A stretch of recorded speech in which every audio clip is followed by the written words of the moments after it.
Hey guys, it's been a while. Welcome back to Area Forge. This is episode 11. I'm your host Preston Blake, and with me as always, best guardian I know out there. What's your favorite guardian again? Sorry, so I know it's not Warlock. Warlock. Okay, I was gonna say my best Titan out there I know, but the only Warlock I know out there, Steve.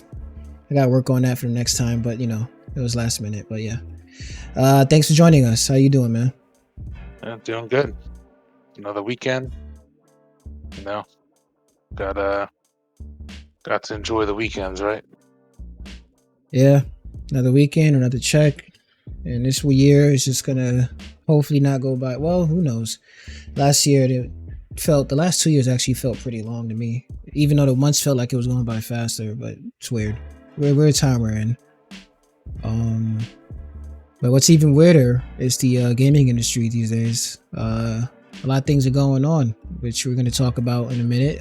When it comes to Microsoft laying off 10,000 employees, which is way beyond what Bethesda did back in the day. Not even back in the day. It was not that far. I think it was 800 or something employees they laid off before they got acquired by Microsoft. Don't quote me on that. I have to look that up. But yeah, we're going to get into that and the Forspoken that we have no information on, which is pretty bad, but we'll get into that as well. But first, we're gonna get into what we're playing at the moment, starting with you. Should get my stuff together while you go ahead and let the audience know. Yeah, I've been getting back into Destiny last week, only because I was able to fix it on my laptop. That's a whole story, but before that, I was trying to get into Marvel Midnight Suns. I played a little bit. I'm enjoying the combat and like the card play and all that, like that aspect of the game, more so than the Abbey. Was it the Abbey? I don't. Yeah, you got it right. Yeah. It's the Abbey. Yeah, the Abbey. Yeah. So. I think that's the stronger aspect of the game. It's definitely the gameplay in those missions. But that's fair. Yeah, it was also. What else was that? I was trying to get back in the Xenoblade. I played a little bit. Forgot you didn't finish it. Yeah. Totally forgot about that. So I think I started where I left off before. I was in the beginning of the castle, and now I think I beat. I did beat the boss of the castle. Okay. But then life got in the way. Yeah. But I mean, I got to get back into it. That's a hard. I don't know. I'm not gonna say it's hard, but that's one of those games where I wish you just kept going and just beat it. Like that momentum drive that keeps you pushing, and the story. Like I feel like games like that with a strong story is like when you take a break from it, like Mass Effect or something, in the middle of a Mass Effect game, it kind of takes away from the story just a little bit. I don't know. It depends on the person, but yeah, it's a very big story for you to try to get back into now. I don't know how that's gonna be, but who knows. Either way, I think you're gonna enjoy it. Yeah, no, maybe I'll bring it into work one day or something. Get some more time with it. Yeah. But other than that, I think I mean, again, Destiny is the all-consuming time eater. It's hard to get away. I hear you. Yeah, I mean. Like I said, I don't know, man. Destiny and me have a strange relationships on and off. I don't know whether to decide to either move in or stay out. Or sometimes I move in. I don't like staying there for too long.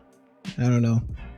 It hasn't held my attention as much as the standalone story expansions have been. Once I start the story, I like to finish that, but that's about it. I don't do any other end game raid stuff like that, as you know. Not that I would not mind trying, but I know that stuff takes people and time, which is two big things that it's hard to manage these days, at least for me. So at least together. But regardless, yeah, I'm definitely gonna wait for that Lightfall to come out, and I'll be on that. I'll be on Yeah, top of that. When is that coming out? February next month? Next month, right? yeah, probably. I think at the end of February, because I think the season counter. I think I said it was over 30 days still. I think it was like closer to 40 days left on the season counter. So Okay. that's about end of February. But Okay. Yeah, it's pretty yeah, close. You know how fast these months go by when you're busy. they're gonna be totally reworking the mod structure of the game for armor mods. They're, Again? well, it is like a really big overhaul. I think they're getting. I didn't catch all of it, but they're getting rid of like um elemental assignments for mods. Yeah. Certain mods have like solar assignments or void or arc and whatnot.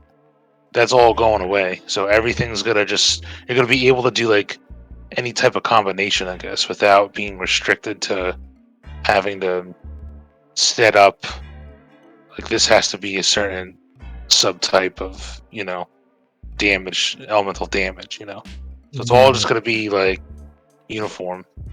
They'll have the loadouts too, which is like finally, like because for build crafting, like you need a way to be able to save your builds.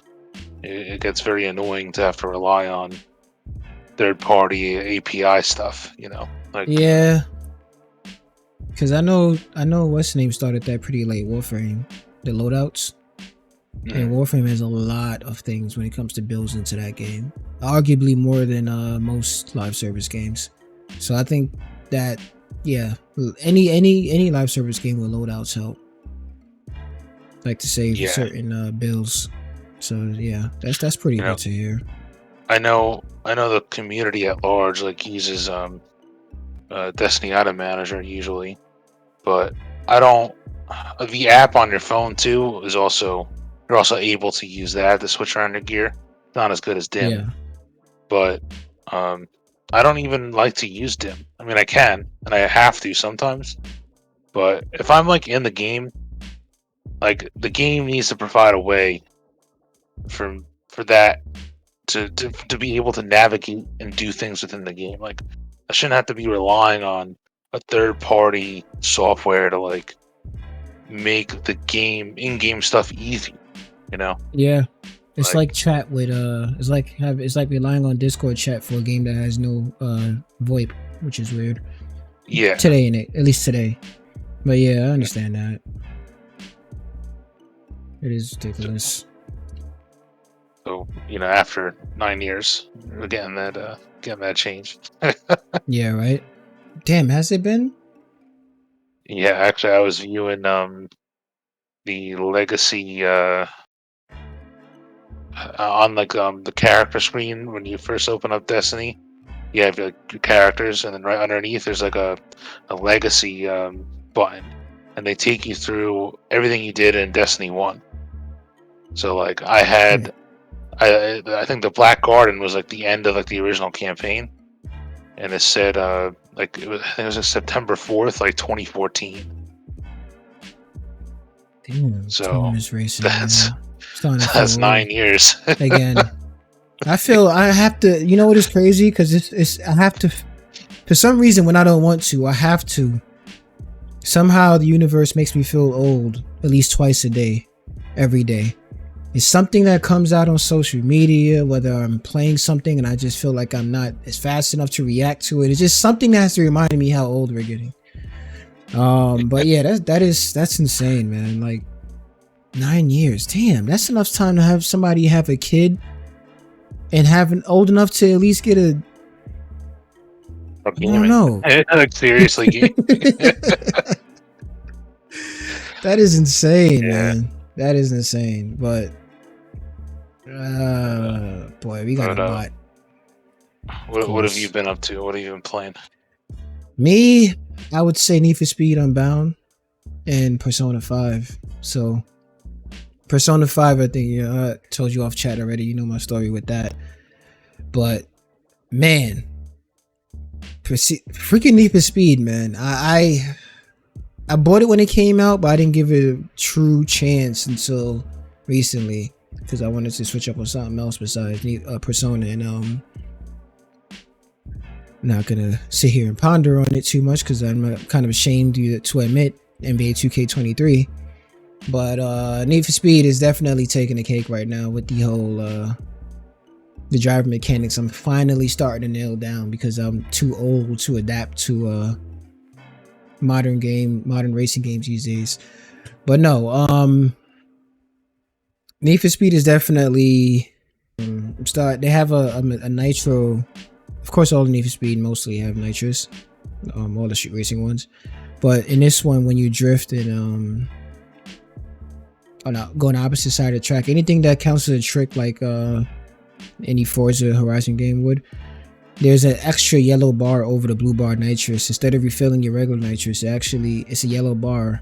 Even when you're drafting someone, it goes up, and it pretty much counts as like a Mario Kart boost, and you can use it like a temporary boost as soon as it finishes filling up, and you can use it as a quick boost over your nitrous that you haven't used, which I'm starting to learn now as I'm playing, to just drift more on turns or try to build it up and use it as much as you can without wasting your regular nitrous. It's pretty cool.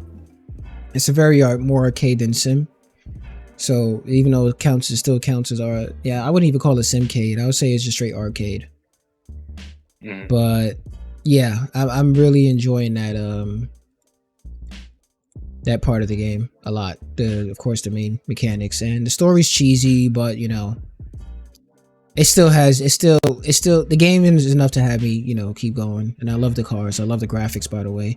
Thought the animated style of the actual new animation when it comes to like the smoke and stuff looking like a cartoon, I thought it would get in the way, but it's actually pretty good. It adds a sense of style to the game that I didn't think I'm not gonna say it needs, but I didn't think it would bother me in any type of way. Well, I thought it would bother me, but how should I phrase it? Can't think today.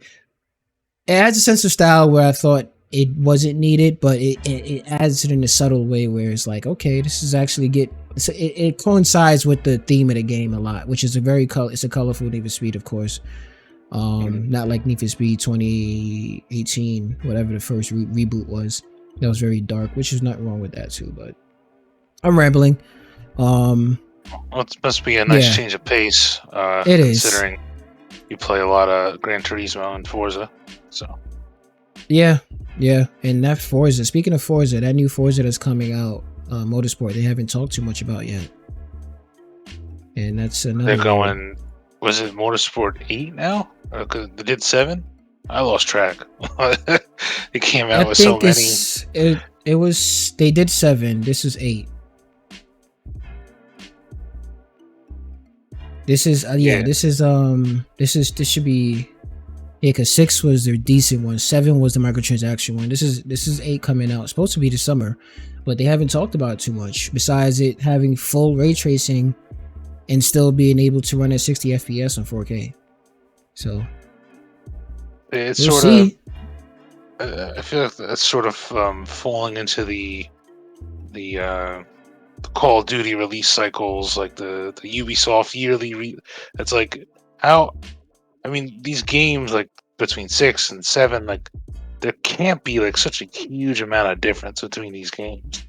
It's like to bang them out every year, even every other year. You think you need some more time to space them out. I mean, you can't really get too different. With I mean, car games are different, you can get away with Call of Duty sports games stuff, but I just don't see like how there would be enough of a change to justify like another iteration of it so soon. Yeah. Yeah, this one is just they counted it as a reboot, so there's not even a number.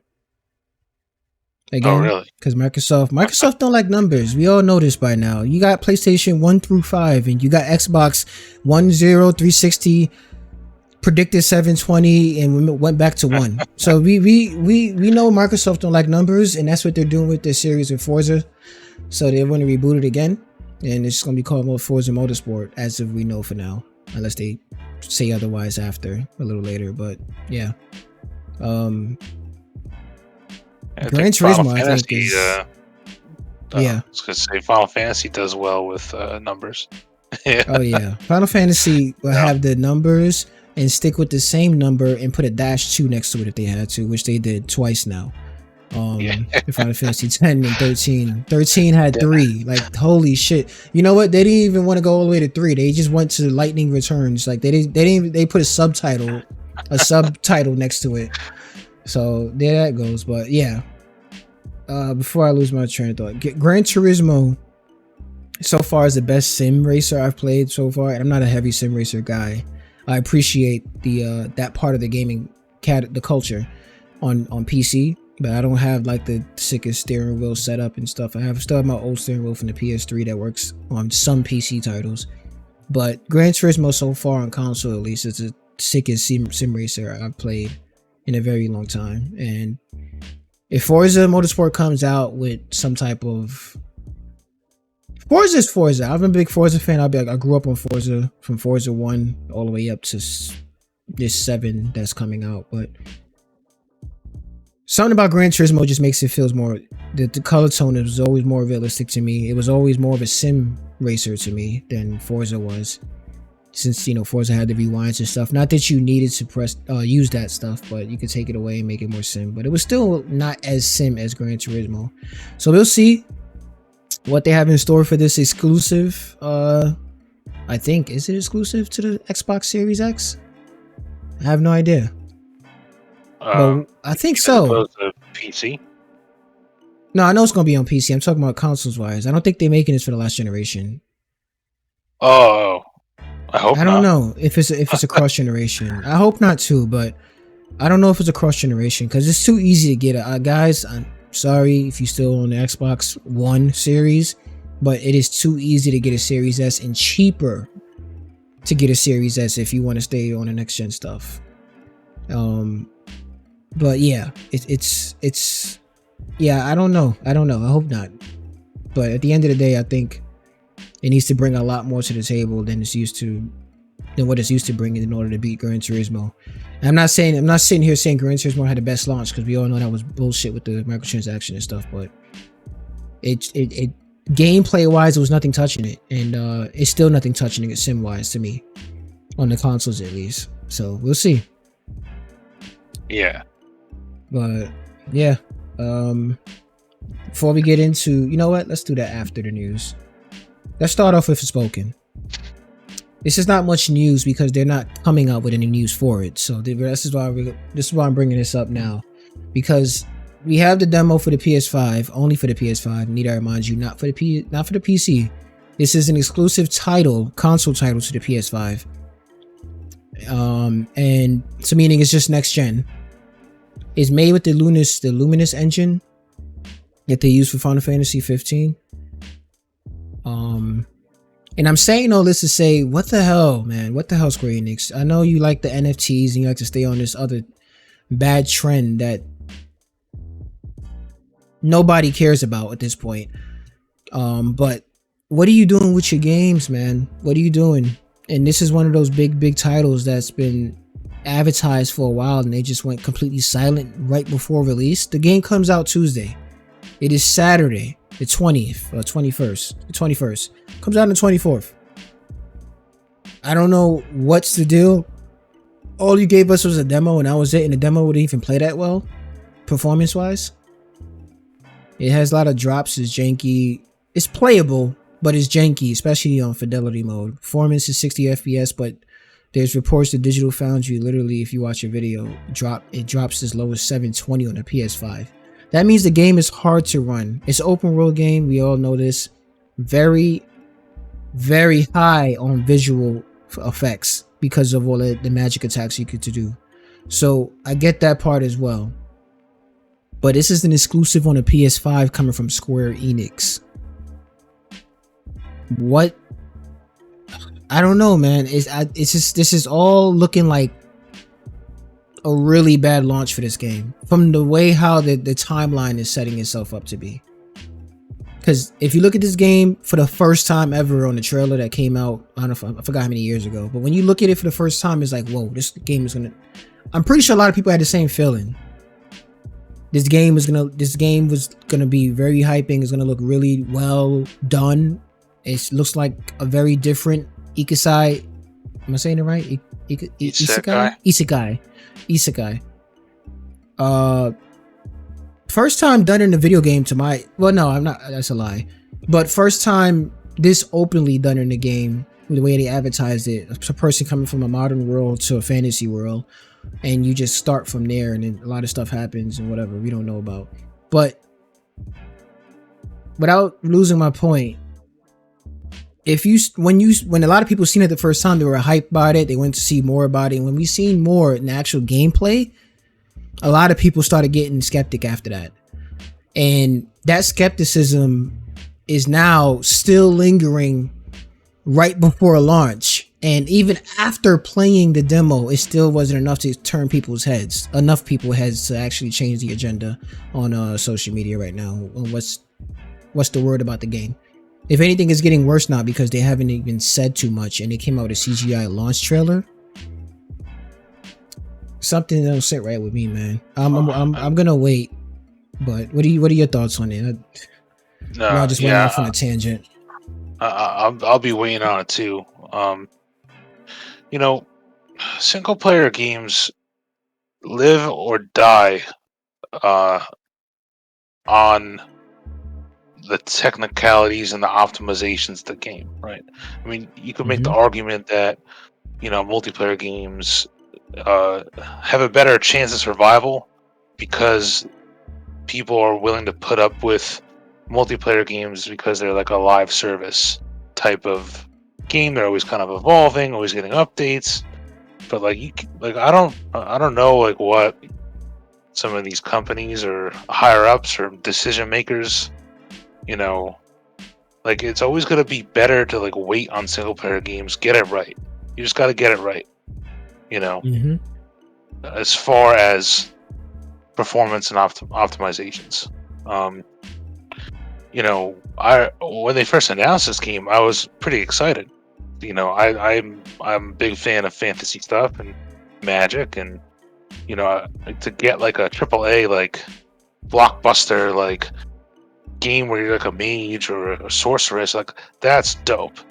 But not only that, this is from Square Enix, and there's, to me, they specialize in fantasy games like this. Obviously, Final Fantasy is one of their biggest titles. But yeah, go on. It's crazy how that turns out. Yeah. So for the radio silence, to be this silent, it's concerning.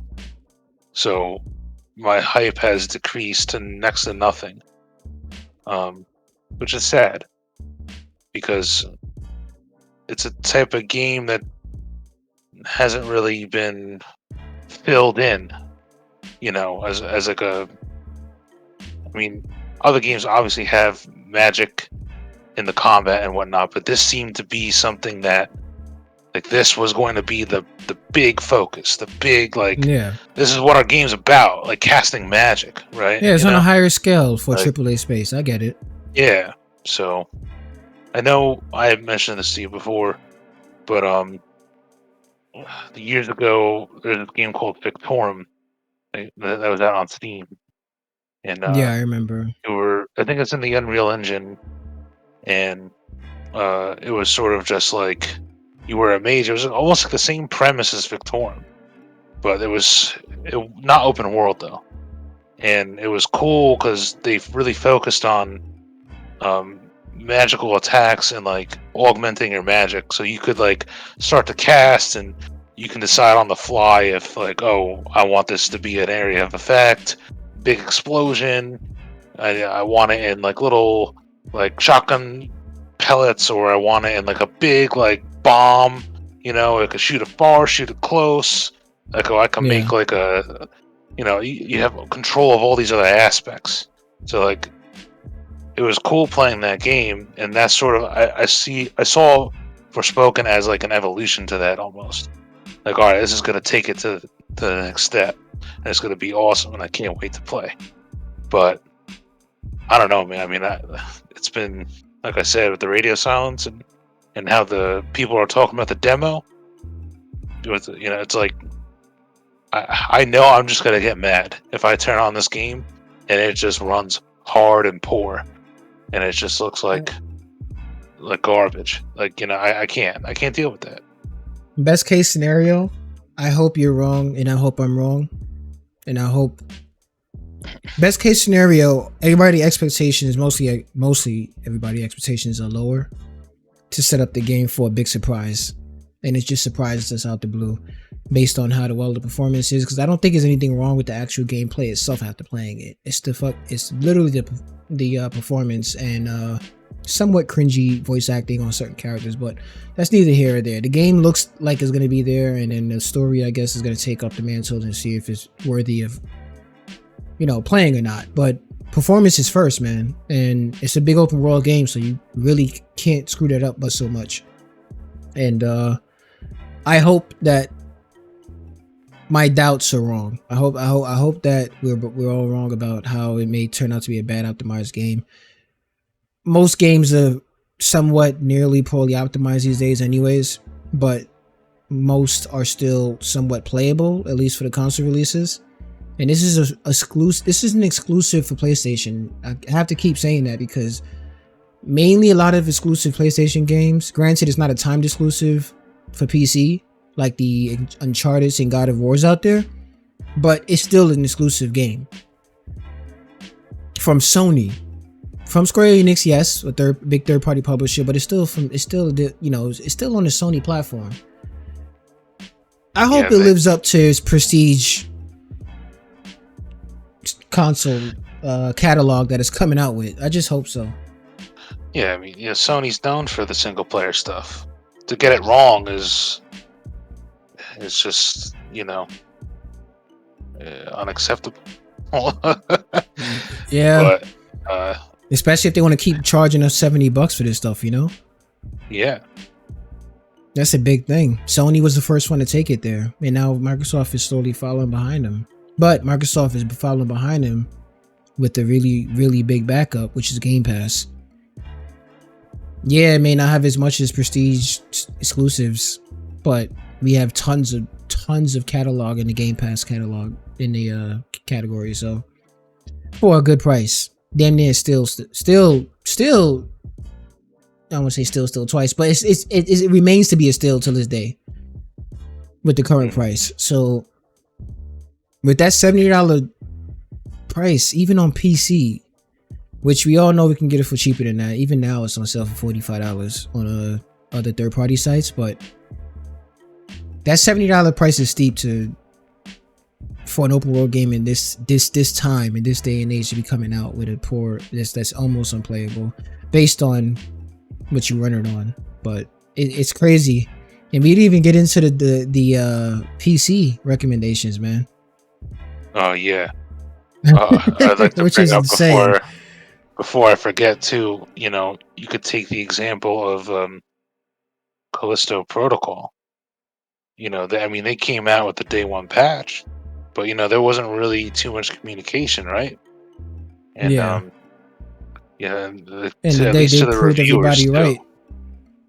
Yeah, and it's just all they had to do was open up communication lines. Hey, just we know you're reviewing like the pre-release.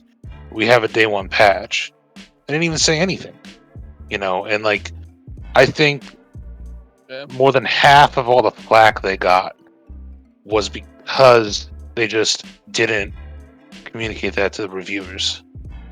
It may have been a little bit better received had they done that. Because I know, with Callisto, a lot of people are very disappointed with numerous things. I guess they're expecting gameplay-wise, mainly. Yeah. Performance in game. Mainly performance, actually. What am I saying? Performance-wise, yeah. Well, I mean, but that could have been mitigated had they just, you know, announced that this is not an issue. It's day one patch. You know, they didn't say anything. They were just like, yeah, you know, we'll push our patch out when we push it out. But by then, you know, you have a week of reviews, almost a week prior, you know, and the reviewers are like, this game is unoptimized. You know, it's like, What do you think is going to be the best way to solve that issue for any game company, even big or small, when it comes to something that needs to be pushed out based on the publisher, but it's not quite ready yet, and they can't delay it? They can delay it if the publishers wanted to, but you know what I mean. If they're back against the wall and they can't delay it at the moment because it has to be out, what do you think the easiest solution for these game companies to get away from the bad press? Mostly to negate most of the bad press. I think it's like just announcing and being truthful. Just announcing like, hey, you know, we have to get this product out. We can't really, you know, work on this any longer. I mean, we will be continuing to work on the game and update it, but you know, just let the fans know that, hey, you know, we just have to release it. We can't really, you know, due to internal company stuff, you know, with profits and whatnot, we just have to get it out. But they do a lot. They do a lot on their games. Yeah. That's one thing you got right. They do a lot on their games, because that they shit on it when they come out with unreleased unfinished product. And yeah, you're right. Yeah. Well, it's just transparency is best. Exactly. You know, be transparent, be truthful. You know, this is how it's going to be for 3 months. You know, we're going to try and fix it, make it better for you. But this is just how it's going to have to be. I mean, I think the real answer to that question is just release a finished game. You know, it doesn't matter. No excuses. Release a finished product. But yeah, I mean, easier said than done. Exactly. Especially when you got crunch time and people getting laid off, which is our next story. But it's crazy. Yeah, I don't know exactly. I mean, I have no experience working as a developer or part of any of these companies, but I mean, there has to be something that's going on besides like timetables and besides like, you know, like there's got to be some other type of inefficiency going on, because I mean, this is quite prevalent throughout the entire industry across all platforms. Like what has changed in the process of making a game that allows this to happen? Is it maybe it's, you know, people are going to pay anyway, you know, like they're just going to pay for our product and it doesn't matter if it comes out unfinished? And or are they relying too much on the new age of, you know, oh, we can just push things out, fixes out, hot fixes, patches, you know? Like I just don't, you know, I don't really know. It must be multiple factors that just contribute to the state of like games being released unoptimized, unfinished. Oh, of course. You know what the multiple factors are coming from. Greed. Yeah. Definitely greed. Simple as huge part of that, I think. I don't think you need to be a game developer to know that these days, at least, because they show their true colors all the time. And statements they come out, the PR statements they come out with after a game is getting so much bad press, it all speaks for itself. But again, we're not blaming any of obviously the developers that put hard work into the game itself. It's these publishers, man. I think the simple answer, really, besides what you said, I think the simple answer is pretty much the transparency, like you said, with the patches. Like, look, let us know before ahead of time that the day one patch is going to be released, if not a week one patch or something. But also, if you want to, give us an early release demo that's not an early build, but the latest build you guys have before you release it. If you know you're not going to delay it at all, you can't. Give us an early build, but you know what that's going to do, right? Because if the game doesn't seem like they live up to what people's expectations, they're just not going to buy it. Yeah. I'm not saying the early build. Actually, that's another question, whether it be free or not. If it's a demo, obviously it's free. But if it's an early access, then at least you got reviewers to get their hands on it that's willing to pay people and then put it out there on YouTube. Because YouTube is literally a driving advertising force at this point. But yeah, people are gonna be mad either way. I'm not saying there's an answer for the end all be all take, for negativity. At the end of the day, people are gonna be negative no matter what, but at least to mitigate that, you can, like you said, be more transparent and give us an early look at the game. Well, access, at least. We have to play it ourselves because we don't trust a lot of people. I'm pretty sure a lot of people with me don't trust early looks anymore. Look at Day. What was that Division looking game? Day Before Gone or something. What was that? Days Gone. Days you know Gone what I'm talking about? I think so. What was the one I said that looked it's like a third Shadowline? person. It's the one I said that kind of looked like Shadowline, right? No, it looks like I forget the name. It's like Division. No. It's third person in Manhattan. Days Gone. Oh, it's in Manhattan. If you look it up, it's a game that now is receiving a lot more bad press because the developers of the game, they're advertising their third software party more than the actual game themselves, and now the early look is not matching up with the latest look with the ray tracing and stuff. Nvidia showed it off at their CES show, but Days Gone is not looking like it's done at all, and it's actually looking worse than what they initially showed gameplay for. But give us early access, man. It will solve so much headaches. Yeah, you may not make a lot more in the launch day, or you may, based on how your game performs. But give us some early access.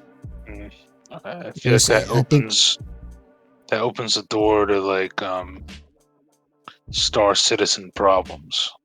All right, live service games could suck it. I'm just saying when it comes to when it comes to single player or something small that you're gonna spend a couple hours on, you can give us some early access on that. It's a story, but not an ongoing story unless you want to make DLCs for it like Division.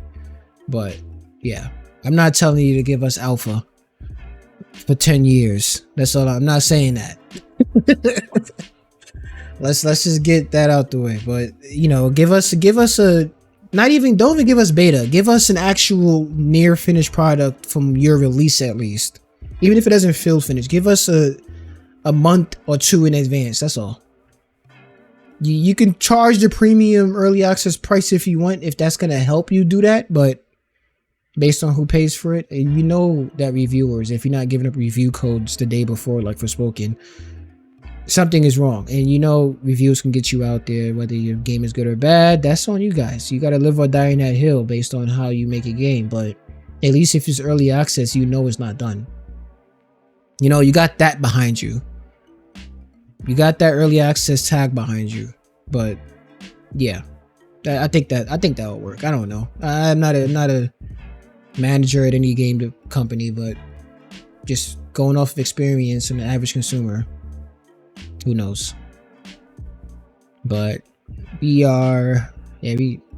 stayed on that one topic longer than I thought, actually.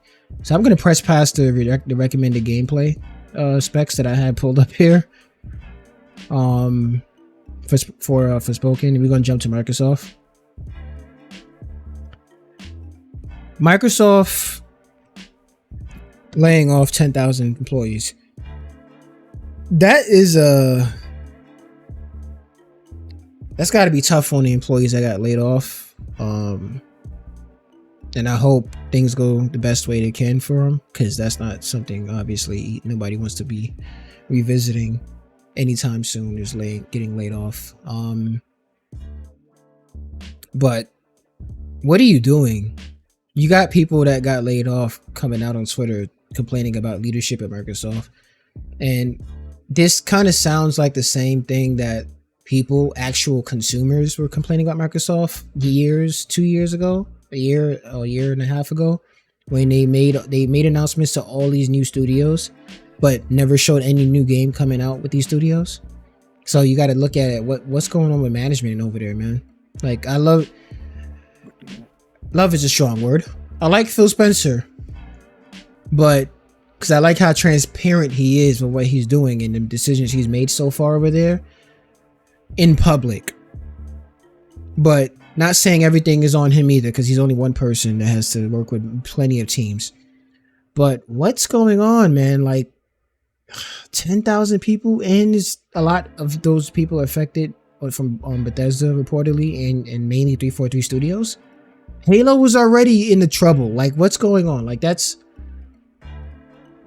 is already having people spell the end of Halo online over and over on social media. Like, we all know Halo's not gonna die. I don't think so. At least I believe I don't think it's that franchise is way too strong for Microsoft for to just kill off. But what's up with Infinite now? What are your thoughts on that? Because I don't think so far. It seems like, from before you go on, I have to address, so far from what I've researched, at least online, that most of the team that got laid off from 343 was a story team. People worked on the story. Multiplayer is still somewhat there. And I'm pretty sure they're going to continue multiplayer, but I don't know if that's going to delay any updates now, because they just got back on track with getting actual updates and shortening the season, some more content can come out. Now it's up in the air. So I don't know, man. It's not looking too good over there for them. And I wish the best for Halo, and I would really wish the best for the people that got laid off, because that sucks, no matter which way you put it. Yeah, I mean, it seems like they're, leaning into what they think is going to make them the most money. I'm big into single player games, so it is upsetting to hear that they're not gonna support like more like campaign DLCs or I mean, I'm not saying I'm surprised, but that's another thing with huge companies. They're able to lay off more people because they're just so big. So I mean, yeah, because according to reports, that's like 5% of Microsoft, which is still a big number for Microsoft, but it's a big company. Well, I think it's just an indicator of the economy as a whole at this moment.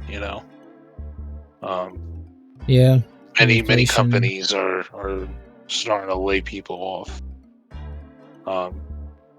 I think that has more to do with economic stuff than it may have to do with gaming, like in general. As far as you think so? I think it has to do with it, but in a much bigger way to actually lay off that many people. I feel like that has something to do with the gaming too, with people when Bonnie Ross left the industry.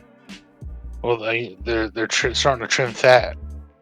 I mean, that's really what it is, and I think, they're trimming that fat, and they're like, we need to lean into what is going to make us the most money. So it just makes sense that they would, if they have to lay off people, they're going to lay off people that deal with like certain aspects of their games that are not dollar signs. So I don't know too many other details though about yeah, me neither. Because what you said before, it was, I mean, they fired people working on Halo, but what was the other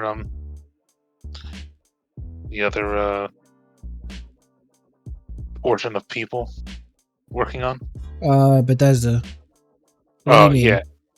Yeah. You said so. You said people from Bethesda got fired and people laid off, and people from Halo Infinite, like those camps. Yeah. Right? Yeah, I'm not 100% accurate on the Bethesda end when it comes to which studios. Okay. I mean, within Bethesda, was it? Because I remember hearing about a strike recently happening with Bethesda Studios in Maryland, over there, up here in ZeniMax Studios. There's a strike. There was a strike. I forgot how many people outside. But there was a strike recently going on over there, so it didn't surprise me when I heard about the layoffs over there as well. But it's like they just got these. Like, it begs the question: would they be okay without Microsoft before they acquired them? Or obviously, probably not if they got to lay off that many people. But we don't, like I said, we don't know the details of the ins and outs. They still have journalists reporting on it with updates and stuff every day now. But from what I'm seeing and what I'm hearing, it just doesn't. It's not surprising, but it sucks. You know, it just sucks, and it gives another bad story for Microsoft based on management. This management has been lingering for like a couple of years, like I said, with Microsoft. And it's not looking good. And they still have a bunch of titles that's promised to come out this year. Hello Starfield, and you know, it's other big projects supposedly coming out this year. But who knows if any of this stuff is going to cause a delay? If any of this stuff is going to have any other game get canceled? Like who the hell knows? You know. And 10,000 people, yes, it's 5% or whatever from Microsoft, but it's still a lot of freaking people working on video games. Yeah, it's gonna have some type of an effect, no matter how small of a percentage from the company, you know, it is or not. It's still the gaming studio side of the company. So, you know, I hope for the best for things going on over there for the guys that got fired, for the ladies and gentlemen that got fired over there. But it's not looking good over there in that story. Nope. Sadly not. And I figured, you know, too, like Starfield's probably tail end of being done, so they're like, all right, well, we may not need these people anymore, you know, because the game is just becoming a finished product. Yeah, somebody that looks at stocks a little bit here and there, I think that, yeah, like you said, economy, no matter how much money it seems like they're making, it's still affecting certain aspects of these studios, and the stocks are going down for a lot of studios. No matter how much money they make, billions. Gaming industry is they're near almost $1 trillion fucking, you know, industry. They make billions of dollars per studio, damn near, based on certain games, especially microtransactions like EA, FIFA, and stuff. So it's crazy to see how you still have time to lay off something and you got a 74 whatever $billion deal with Activision still going on. You know, it's just running in parallel with each other. You're still trying to close that deal. Listen, we could paint this in any type of way on the outside looking in, and still could be wrong. No matter how much what makes sense and what doesn't. It is what it is at this point, but it sucks. I wanted to bring up certain Infinity partners of 343. There was a report back in September 24th last year, 2022. They were working on a big Halo project for a couple years. They only have close to 100 people working on it, but they've been working on it for a while, supposedly 3 years or so. But that's just going off a rumor. That side of the reports are rumors and how long they've been working on it, but they have been working on something. What it is, I don't know. If it's canceled, I don't know. But I would hope, if it's not canceled, I hope it's a new story. At this point, 343 has had plenty of chances with Halo. What, 4 games now? I don't even know. I lost count. 3 or 4 games. Halo 4 or 5. Halo 4, 5. So it's 3 games. I felt like nothing they did to do with something else. Halo Wars too, right? No, that was right. my boys over at that made Age of Empires, I think. I forgot their name. I like that studio though. No, it's just those three games. And Halo 4, as decent as I thought the story was, it didn't live up to a lot of people's expectations. There was always something to say about that. And people are always going to have something to say, by the way. But the majority of people were mixed on Halo 4. Halo 5 was a downfall for a lot of Halo fans. Easily. Not me. Because I didn't care at that moment. After 4, I did not care too much. I liked 4 for the most part. But after seeing 5 before it even came out, and amping up the fight between Master Chief and Locke, I was like, okay, that's probably the only interesting I like about this game. But story-wise, is so short. I can care less for it, you know. And a lot of people, I think, my opinions on Halo 4 and 5 because those games. You're into the books, right? So that I can get that too. It's just not canonical for me. I don't like to think of it as canon. I mean, Halo 4 was, you know, I can't really forgive Reach because they botched all that. But I also read the Forerunner Saga books.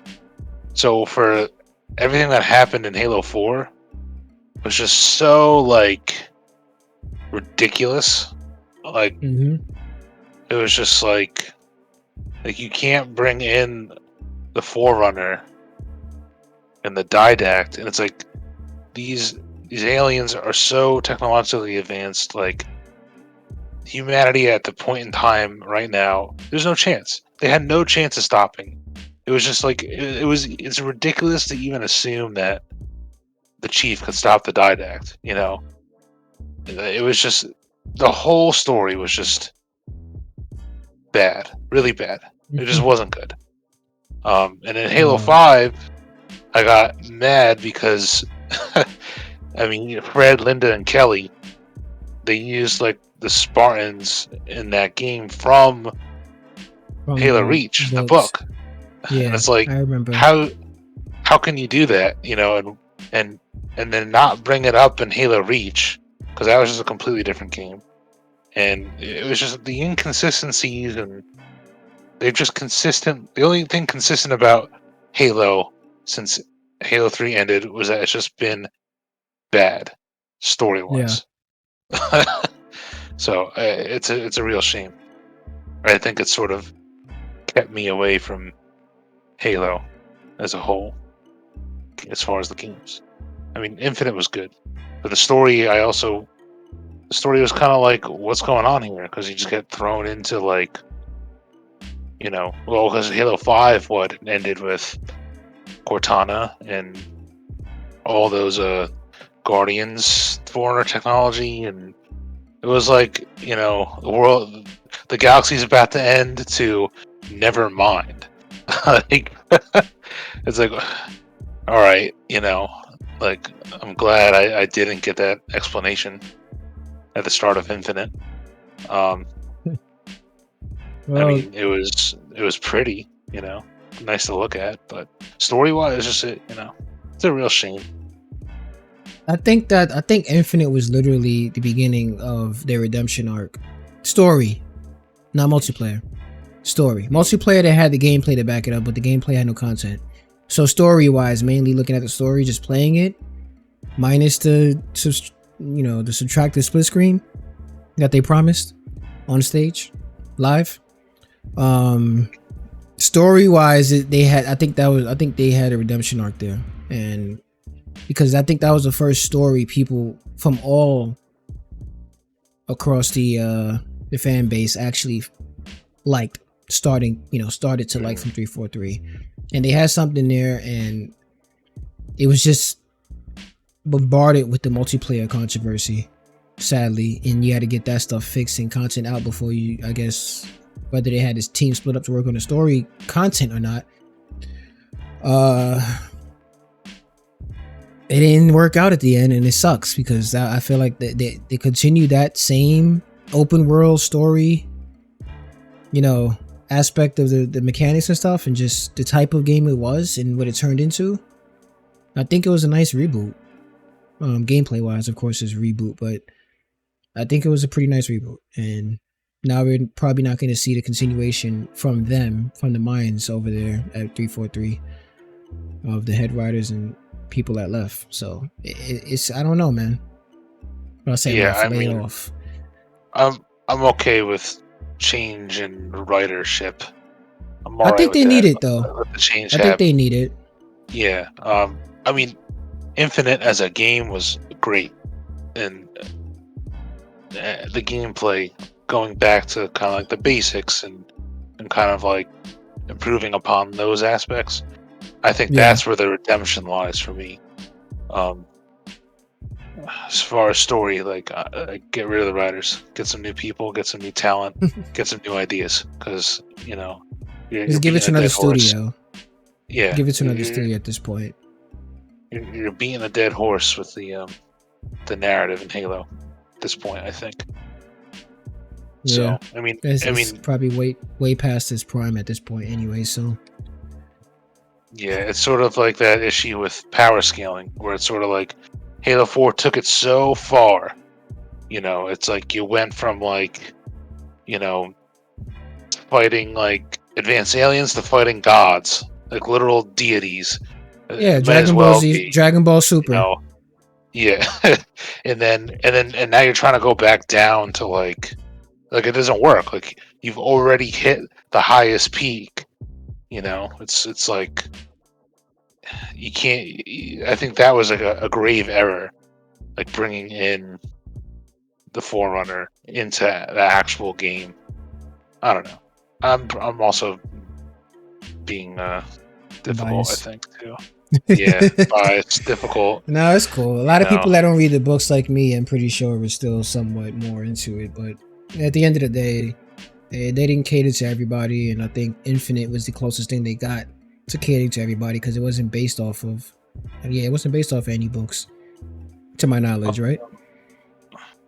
It doesn't.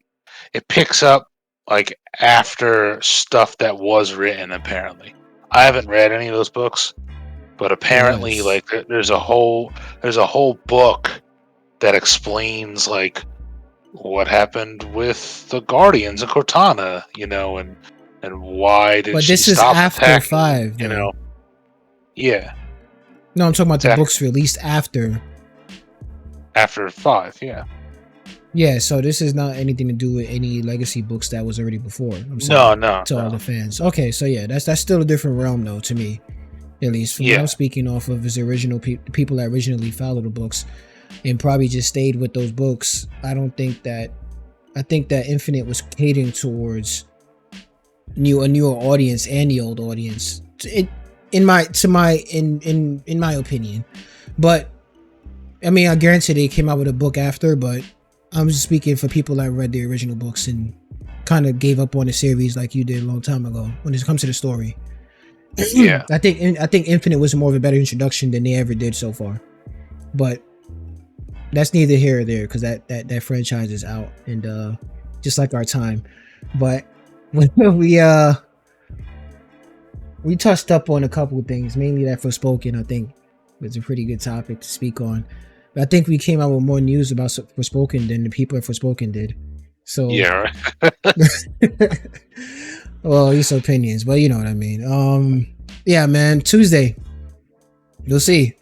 I'm waiting on the Digital Foundry video to clean them a new freaking hole with this game, because I know Digital Foundry don't play around. They're not biased towards anyone so far. So besides Crysis, but they say that in their videos. But we'll see. Any last thoughts? No, if I continue anymore, it's gonna be. I know it's gonna be a part 2. I gotta split the video up, guys. Part 2 Halo rant. No, but I mean, that's fine with me. But it's time is of the essence. But let's wrap this up for now. I appreciate you coming on stream with me again, and appreciate the people that's watching now and gonna watch later. We had a couple people in and out, but yeah. To wrap it up here, that was episode 11, guys. This is Preston and Steven. I'll see you next time. Take care.